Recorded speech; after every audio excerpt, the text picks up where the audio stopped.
The new dungeon is out with a ton new loot and an exotic. You may be a little confused on how the dungeon works as a whole, so this video will be about all the mechanics for every encounter and how the dungeon works as a whole, and some of the weapons you can obtain from this dungeon. First thoughts of the dungeon, it's one of my favorites and I highly recommend it. Okay, let's get into it. Just a note, I don't know the encounter names, but I will be going in order and I will not be mentioning the doors for the quest after the first clear. If you want to see that, let me know.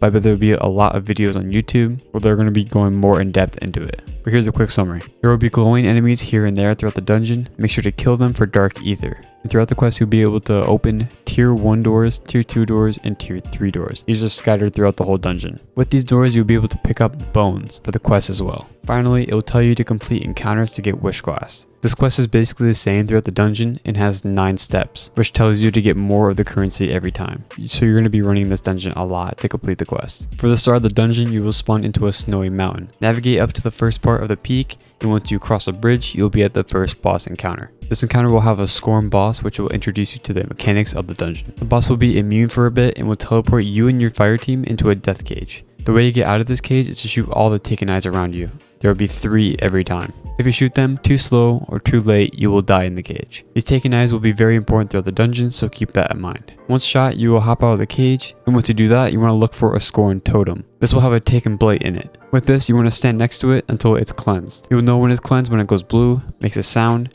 It doesn't have the taken blade in it anymore. This boss will spawn 2 of these, which you want to step in before the imminent timer runs out. Cleansing all the totems on the ground will allow your damage phase to be longer. After these totems are cleansed, do damage on the boss and repeat the cycle. Definitely recommend bringing a well through this dungeon as a whole, because there are a ton of enemies that will hurt, especially when you're doing damage to the boss. The encounter is not done yet. Once you defeat this boss, the main boss will spawn in front of you, and you'll be teleported to the mountain you see in front of you. This mountain has a castle on top of it, and you're going to be teleported into the prison. Your loot will spawn in front of you, basically teasing you to get the puzzle done to pick it up. Now the question is, how do we get out of this prison? Depending on the cage you get sent into, there should be a tally mark with a number in 2 of the 3 cages. You will also see 6 white spinning wheels around the area with a lever on one of the cages. First, you want to call out the tallies to your teammates. Once you know your numbers, I'm going to be using 3 and 3 for this example. You and your teammates will have to shoot 3 wheels to make them counterclockwise and 3 wheels to make them clockwise. To make them clockwise, you need to be shooting them 3 times. Then shoot the lever and the door will open. Let's do another example. Let's do 2 and 4. The lower the number depends on which way the wheels need to go. For 2 of the 6, they need to be going counterclockwise. It can be any of them, so make sure to call out which ones you're shooting to be counterclockwise. The remaining number will be going clockwise. It is kind of confusing at first, but once you understand it and do it a couple times, you will understand it more. After you get out, get your loot and go through the maze that will have traps everywhere, so watch out for those. Once you go through the maze and all the secrets and the jumpy puzzle, you will get to the second encounter. Again, a lot of these next encounters will have the same mechanic from the first boss, but just adding something to it. Once you shoot the blade in the middle, a taken ogre will spawn as the second boss. After a couple of seconds, bladed eyes will spawn around the ogre. These are important to kill so you can start the encounter. Once you kill all the bladed eyes, it will spawn 2 Scorn mini bosses on the left and right side of the arena. Damage both of them a bit until they throw one of their Scorn totems. One of the totems will be from when you kill the boss, and the second will be the one that he throws. So you have 2 on each side.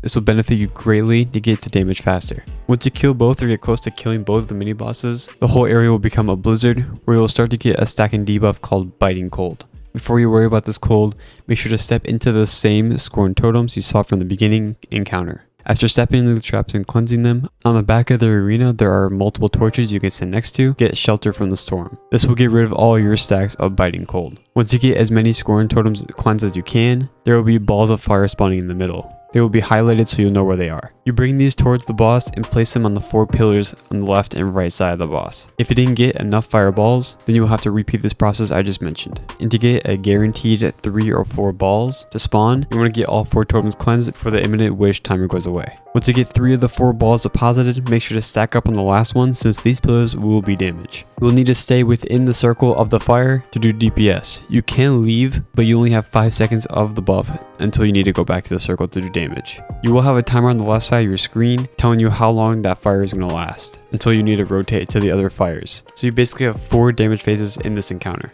Repeat this process once damage is over until the boss is dead. I do recommend Dragon's Breath because this staggers the boss constantly, locking him in place. And also make sure to not step in the other fires that you're not damaging from yet, because that right when you step in it, it will trigger it to start damage, which will get rid of the pillar eventually.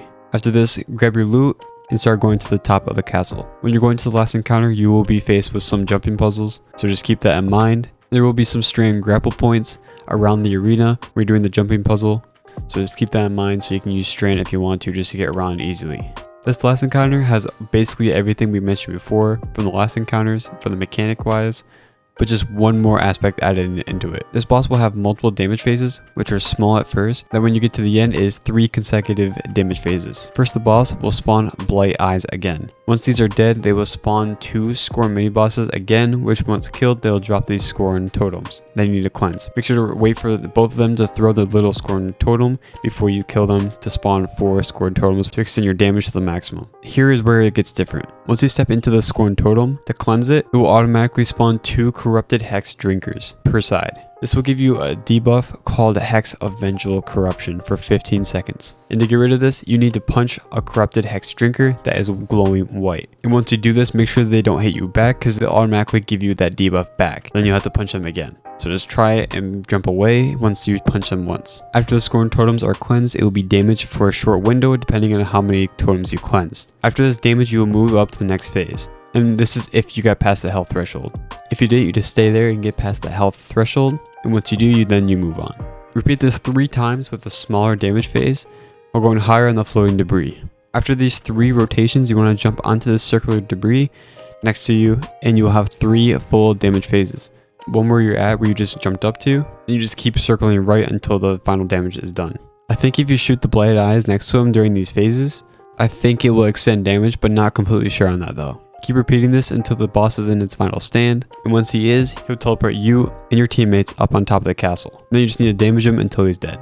I definitely recommend bringing a well, especially for that top 3 damage phases. For us, we did use linears, which are very good, and I used Izanagi as well. Celestial Nighthawk I can see being very good for this as well. Alright, that's basically all the encounters and the mechanics for this whole dungeon, but let's talk about the weapons real quick. From this dungeon, there are 5 weapons, including the exotic. There's a strand precision frame bow with these rolls, a strand sword caster frame with these rolls, a strand sniper rapid frame with these rolls, a new archetype that has rocket rounds and a sidearm that takes special ammo. This sidearm is arc with these rolls. And finally, the exotic. This exotic is called a Buried Bloodline and is a void sidearm. The sidearm acts like a crossbow almost. It shoots 2 bolts at targets with some tracking, and after killing some enemies with the weapon, this weapon will grant you Devour for 10 seconds. The catalyst for this weapon enhances the Devour perk and states each hit from the weapon when Devour is procced will weaken the target, which is an easy debuff. I'm not sure how to get this catalyst yet, but there's going to be videos over it soon. But yeah, that's it. This is one of my favorite dungeons in the game now. I definitely recommend it. I do love the aesthetic of this dungeon, and it really reminds me of the Rise of Iron days from Destiny 1. Hope this guide answers some questions you may have had. Thanks for watching. I hope you guys have a great rest of your day.